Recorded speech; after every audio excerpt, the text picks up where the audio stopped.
when you reverse, it tells you how far you are from the wall, and it's just connected to a buzzer. So before COVID, we used to build these, we built these projects, and we used to have a school that used to come every week, and we'd show them these projects, the more practical ones, so that they'd understand how everything works, like how a robot works, how the sensors work. So, like, this is the Arduinos that you've used. So with the Arduinos, there's very limited things you can do. So that's why we are building a smart house in the back. So with the smart house, we're using a Raspberry Pi.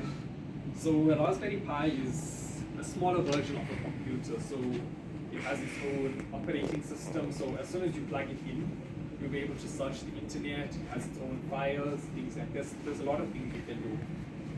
So to add on to what Tamal just said, basically this Zoom over here, it allows you to deal with small things and put it together. So as Tamal was mentioning, ultrasonic sensors and all the different types of sensors there, you use those small sensors to make big things like this, right? So there's some small projects, and if you look there, there's some small projects. We just play around with these small projects to see what we can actually put together. Like for example, your house, when there's someone trespasses and the alarm goes off, there's actually a sensor that will trigger. So now we put everything together to make something possible. And that's where we get these drones over here. So over here we got Alpha One. I'll just switch it on for demonstration. Coming on. Yeah. The volume is a bit low, sorry.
So this is just a demo demonstration, but now when you download the application, you're able to do much more with these robots using the sensors that are built in. And now another form of robot that I want to do demonstration is the Lego Mindstorms. So basically, the Lego Mindstorm is a robot that comes from Lego. It comes in small pieces, and you have to build them together. So as you can see in the box over there, you can build 5 different robots from one set, as you can see. And we bought 5 of them to build all those five models. As you can see, 2 of them are right here. They also have pre-built sensors as well, which we can use to make it work. And Tamal was just demonstrating us. Yeah, so this is how the project comes. So it's Lego, so obviously we'll have to assemble the project together. And the sensors are already pre-built in it, so we just connect everything together, and then we'll have to write a program for it to move. These Lego stores, they sell Mindstorms? Yeah. They sell them? I'm not Store itself? I'm not sure. I'm not 100% sure about that.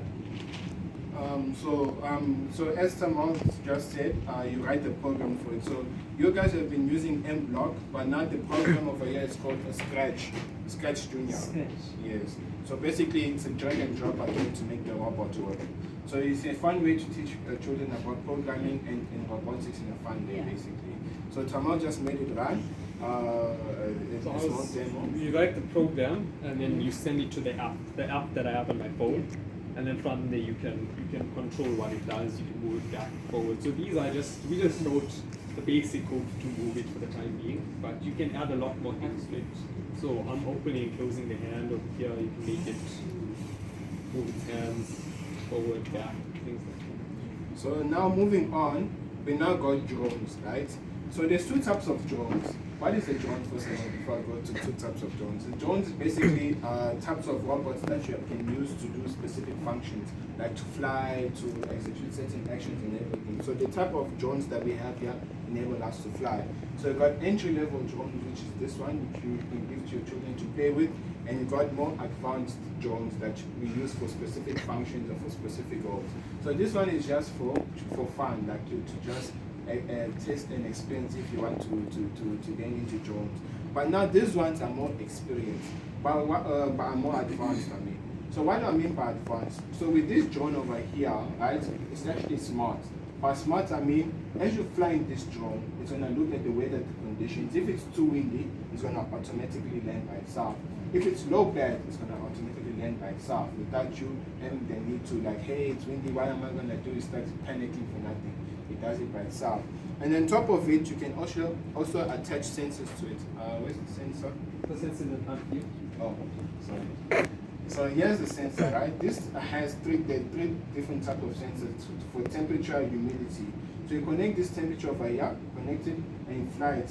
So as it's flying through the sky, it's gonna look at the weather patterns, how hot it is, how humid it is, and it's gonna give you feedback. So you're able to check the weather pattern and even predict the patterns using these sensors.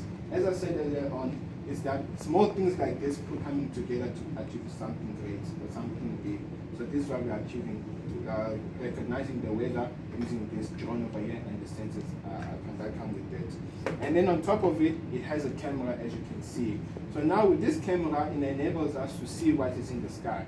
So by putting on that headset over there, as you're flying it, you'll be able to see what is in the sky using this camera. So, as Narciso was saying, I'll be able to fly the drone. I'm flying the drone, and then you can put the headset on and you can see it. Yes. So another advanced robot drone is the Eggshell over here. Looks like an alien spaceship, but it's not. So again, this one it gives you advanced capabilities. You want to add more? I think because like the different qualities, so that compared to this, it's obviously bigger, so it means there's more sensors, there's a bigger battery. Yeah. So with this one, you'll be able to fly to the Steve Biko campus and back without it disconnecting, without it losing battery life. Because with the first drone over there, the maximum battery life of that is like 15 minutes or so, and there's no sensors or anything, so it's just a standard drone. So and then to add on onto this one, you need a permit and a license to drive to